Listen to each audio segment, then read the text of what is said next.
Hello everyone, ICT virtual classes में मैं योगेश खेमनिया स्वागत करता हूं। तो जैसा कि आप जानते हैं, हम लोगों ने स्लोप पर बात कर दी। आज बात करेंगे area under the graph. Area under the graph,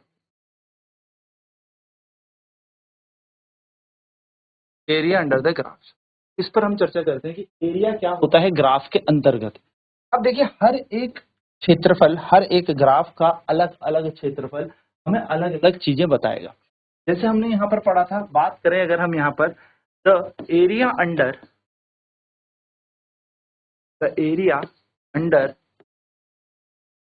velocity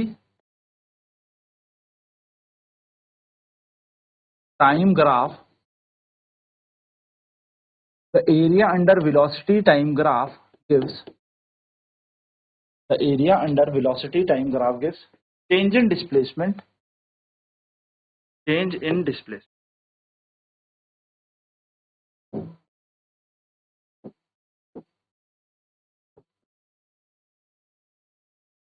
जो वेलोसिटी टाइम ग्राफ है के अंतर्गत आने वाला जो क्षेत्रफल है वो हमें क्या देगा, विस्थापन में परिवर्तन देगा। यानी कि आपको देखना है एक्स एक्सिस और वाई एक्सिस को। आपकी ये है वाई एक्सिस, ये है आपकी एक्स एक्सिस, और इसके अंदर मान लो ये कोई आपको ऐसे स्ट्रक्चर दे रखा है, आपसे पूछा है चेंज इन डिस्प्लेसमेंट निकालो। तो इस एरिया को आप निकाल लीजिए, इस क्षेत्रफल को आप निकाल लीजिए, और ये जो एरिया आपका आएगा यही आपका चेंज इन डिस्प्लेसमेंट के बराबर आ जाएगा।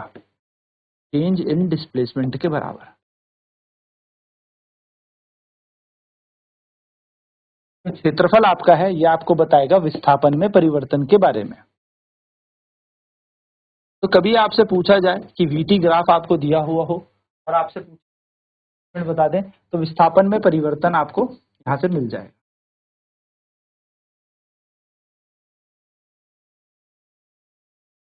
ठीक है, विस्थापन में परिवर्तन आपको यहां से मिल जाएगा। चलिए, जैसे एक क्वेश्चन हम यहां पर करते हैं। क्वेश्चन है, ये टाइम दिया हुआ है और इस तरीके से हमें यहाँ पर ये वेलोसिटी और टाइम दिया हुआ है 0, 6, 8 और यह है 4। इस तरीके से हम ये ग्राफ, और हमसे क्वेश्चन कह रहा है find change in displacement. Find change in displacement, ये आपसे पूछा है कि विस्थापन में परिवर्तन बताएं। अब कैसे निकाला जाएगा, जरा ध्यान से। ग्राफ है वीटी का ग्राफ, वीटी के ग्राफ में पूछा गया है change in displacement.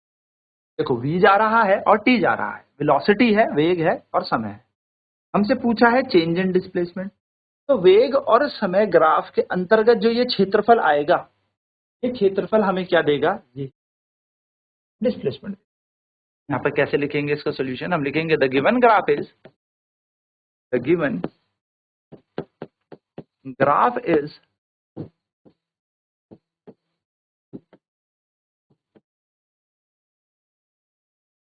velocity time graph. The given graph is velocity time graph. जो दिया हुआ ग्राफ है वो एक वेग समय का ग्राफ है, and area under it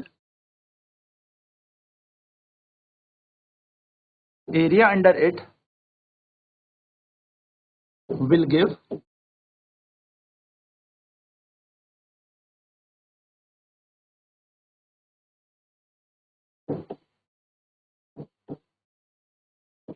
displacement. Area under it gives change in displacement.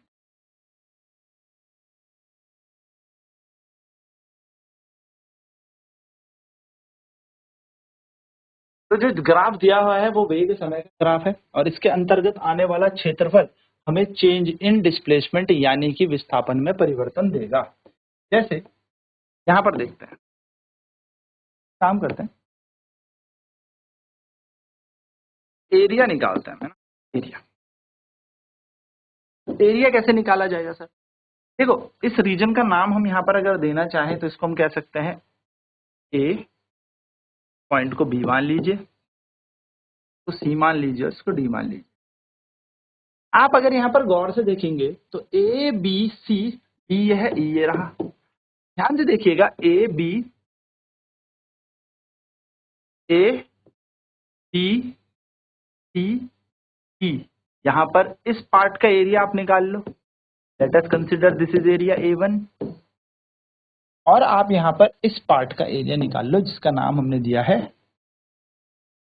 ई। ये वाला पार्ट निकाल लो, इसका एरिया मान लेते हैं, इसका एरिया A2 है। तो अगर A1 और A2 हमारे पास आ जाए तो काम बन जाए। कैसे निकाला जाएगा? Area 1 plus area 2, area 1 plus area 2।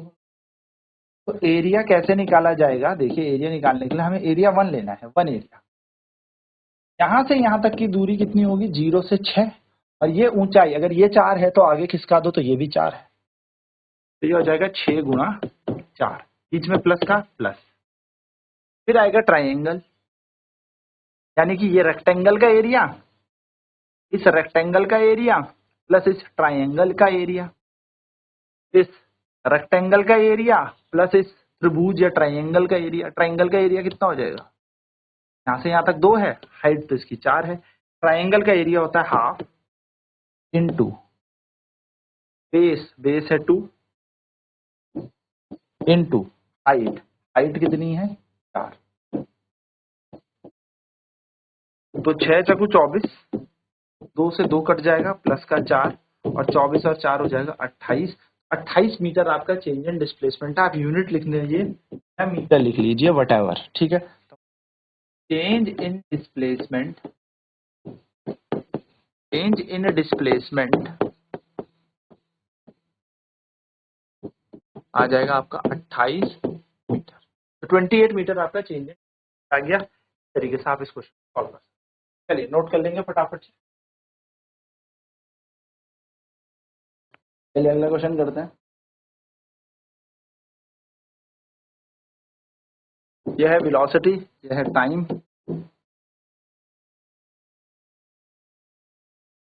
तो 4, 8, 10, ठीक है।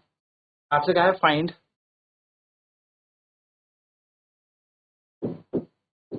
Change in displacement.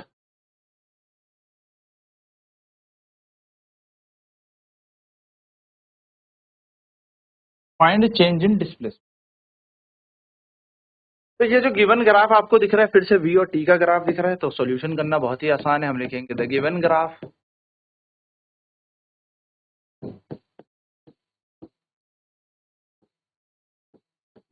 Graph is t graph and या under this graph gives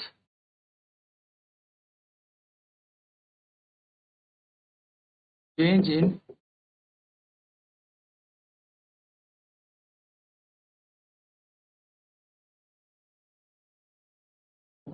displacement.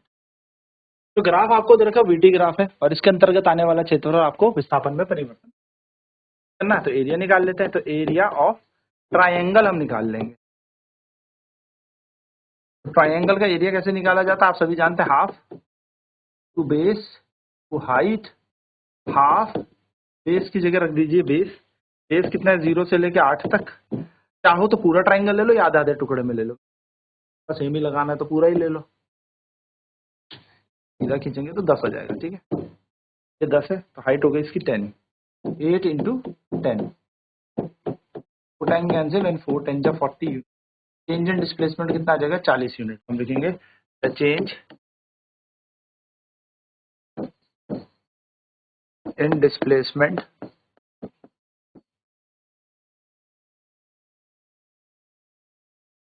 Is 40 unit. 40 unit हमारा चेंज इन डिस्प्लेसमेंट है, 40 यूनिट हमारा विस्थापन में परिवर्तन है। चलिए नोट लिखते हैं।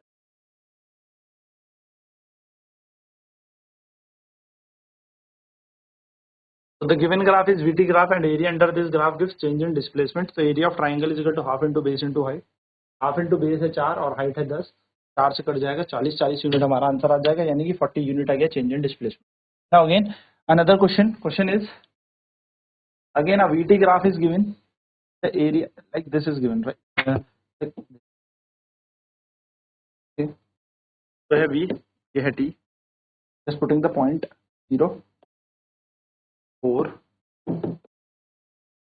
8 12 बोल ले लेते हैं. नाम से क्या है, find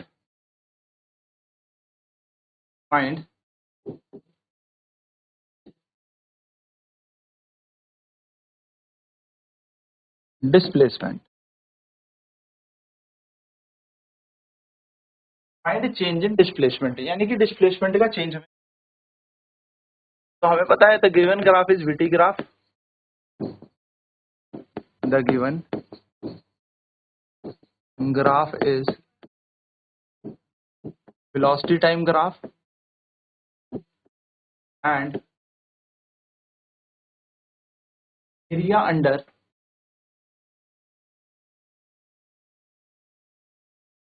VT graph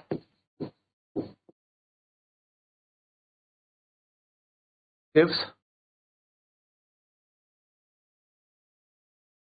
change in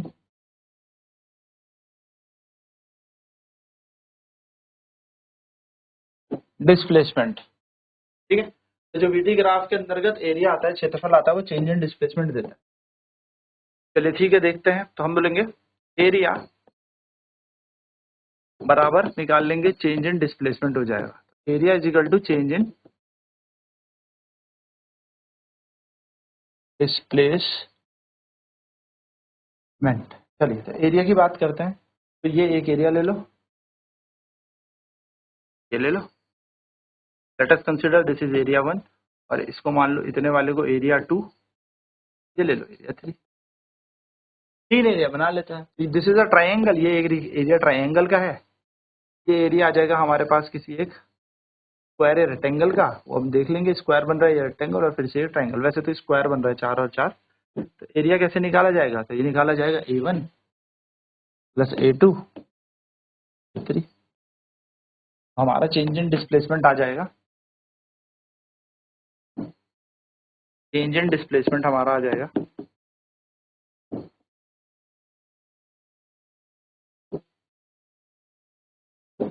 area 1 है half into base into height, half into base into height plus दूसरा हो जाएगा साइड का स्क्वायर, साइड इंटू साइड, और यहाँ आ जाएगा half into base into height, यानी हाफ बेस इंटू हाइट. तो ये कैंसिल करेगा 2, ये कैंसिल करेगा 2, 4 2 जा 8 प्लस 4 4 जा 16 प्लस 4 2 जा 8.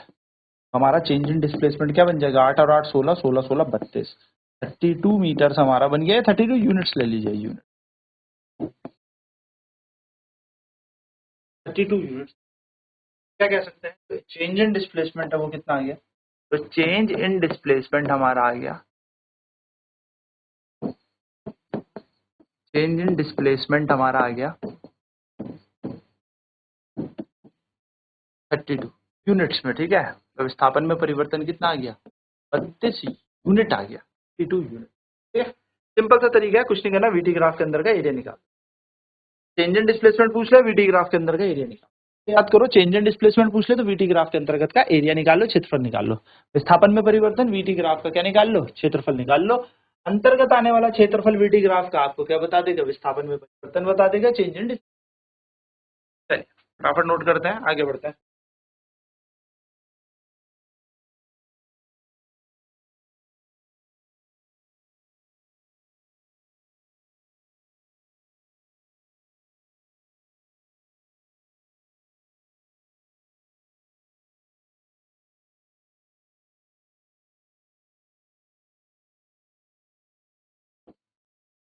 One two three four five six, ये हमारा 4.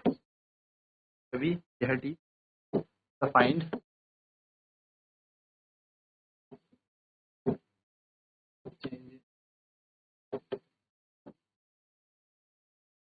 Displacement from time t equal to 0 to t equal to 6। अब देखो इस क्वेश्चन में हमसे यहाँ पे दे रखा है 6 सेकंड तक, तो हमें ना सिर्फ 6 तक ही निकालना है क्षेत्रफल, हमें 7 तक नहीं। ठीक है, ये बात ध्यान में रखें, बहुत ही आसान हो गया। निकाल लेंगे area under VT graph gives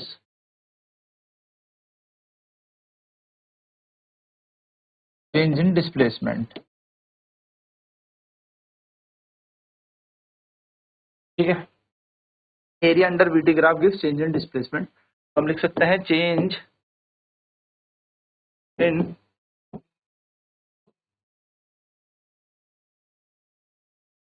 displacement is equals to area. तो जो भी ये क्षेत्रफल आ रहा है, ये क्षेत्रफल, वैसे तो ट्रेपेजियम है, स्क्वायर के फॉर्म में बना लो या रेक्टेंगल के फॉर्म में और ट्राइंगल के फॉर्म में निकाल एरिया निकाल। ठीक है, इतना एरिया निकालना है। सर इतना एरिया कैसे निकाला जाएगा, तो इसको ऐसे मत जोड़ देना, ये कभी नहीं निकलेगा, ये ऐसे जोड़ना पड़ेगा। कैसे? ऐसे। ये